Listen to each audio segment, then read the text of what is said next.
So last lecture we talked about the quantization of the energies, and so we talked about quantums, and we talked about those steps that it has to take, and then we talked about the particle nature, the light nature. We put it all together into our combined formula.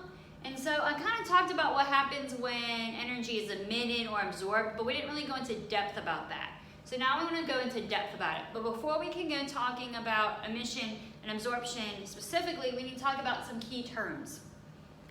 So we're going to be at different energy levels. So think about the energy levels as those steps on my staircase. So an energy level is the energy that the atom has at a given time. So think about what step on my staircase am I at? My ground state is going to be that very lowest step. So if we're talking about my staircase going up, or think about a ladder even, the lowest rung, the lowest step is my ground state. So the ground state is the lowest energy state of an atom. Now, what that energy is depends on what element I'm talking about. So the ground state is going to be different depending on which one. The excited state is any step that's not the ground state. So if the first step is the ground state, the second step would be an excited state. The third step is an excited state. Every step after is an excited state. So an excited state is a state that is higher in energy than the ground state. All right, so those are some key terms that we need to know. So now let's get into absorption. So light is absorbed by the electrons. So light's going to come in and the electrons are going to absorb it. In order for absorption to occur, the energy of the photon must correspond exactly to the difference between energy levels. So let's think about my staircase. If I'm here and I'm going to absorb energy, the amount that I'm going to absorb must be exactly the amount to go to the next energy level, or go up to. So if the energy that I'm getting is only enough to go here, then I'm not going to absorb it. So it's only going to absorb if it's enough to get me to the next energy level, or the next two, or whatever. So it's the energy difference between my energy levels. Okay? So I'm only going to absorb if it gets me all the way to the next level. Okay? If it's not enough, then I won't absorb it. Now, remember we talked about how energy is related to wavelength. That was our combined equation that we wrote here. So energy is related to wavelength. So how much energy we absorb or emit is going to be related to the wavelength. So let's say if energy is related to wavelength, then how does that relate to the color? So the color of a substance is determined by the colors of light not absorbed. So these are the colors that are not absorbed. So let's look here. So here in my picture, this girl has a red shirt. So she has a red shirt because the light is coming in. The electrons absorb all the wavelengths, not in red, and the red is what bounces off. So the red shirt reflects red light, absorbs other colors.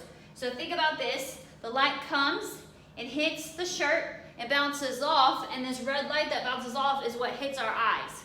So that's why we see it as red light. Okay? So the color is what's not absorbed. All right, so now let's think about what it looks like in an energy diagram. So in an energy diagram, this is what it would look like. So I'm going to draw kind of a more general picture first. Let's see, I'm going to put it on this slide. So if energy is increasing, so this would be energy. Energy is going from bottom to up, so think like our staircase. The lowest energy level would be my ground state, and a higher energy would be my excited state. So I'm going to go from the ground to the excited. Light is going to come in. When it comes in, I'm going to go from the ground to the excited. This is absorption. So absorption is when I go from a ground, a lower energy, to a high. But it doesn't have to always be ground to excited. I can go, so say this was ground. Don't have to go ground to excited. I could go from excited to more excited. Okay? So absorption is just going higher in energy. So if we look here, so here it is. Here's my energy diagram. My electron is here. A light energy comes in, or energy comes in, and the electron absorbs the energy. Doesn't necessarily have to be light. It could be thermal energy or electrical energy. So the electron absorbs the energy, and it's excited. And it gets exactly the amount it needs to not go up just one level, but it goes up 2 levels. Okay? So it's going to go up 2 levels, and now it's at an excited state.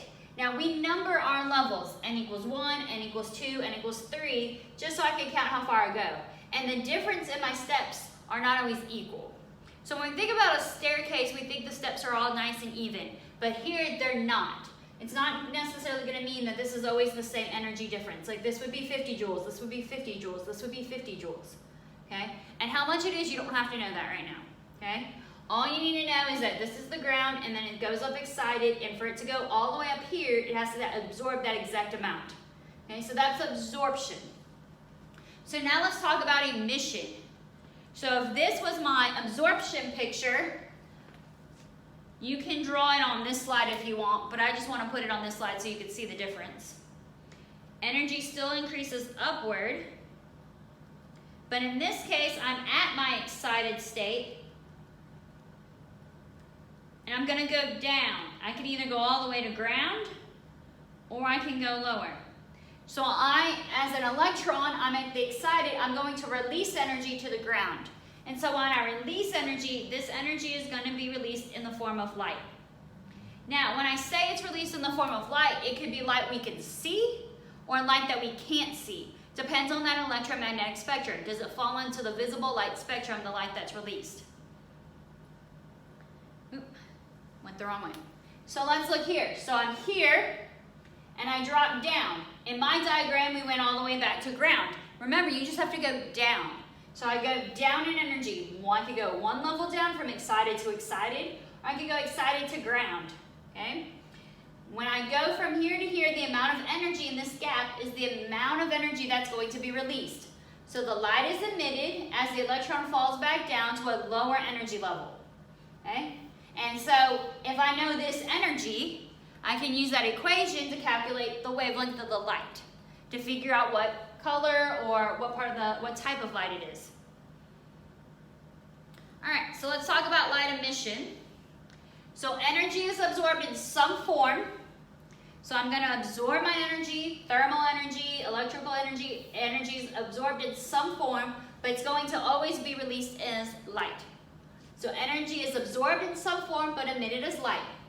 The electron returns from the excited state to the ground state by releasing energy as light. So I'm going to release energy, and then I'm going to drop down, either excited to ground or just to lower. The energy of the light corresponds to the energy gap between levels. So this is everything I said earlier, just written down. So the energy of this light corresponds to this energy gap. So if I know the energy of the light, I can find its wavelength. Okay? So that's absorption and emission. Now we want to talk about if this light is emitted, what does it look like? Can I take some sort of analysis of this light or collect this light when it's being released and try to figure out what type of light it is and all that kind of thing? So on the next lecture, we're going to talk about the different ways that this light can be emitted.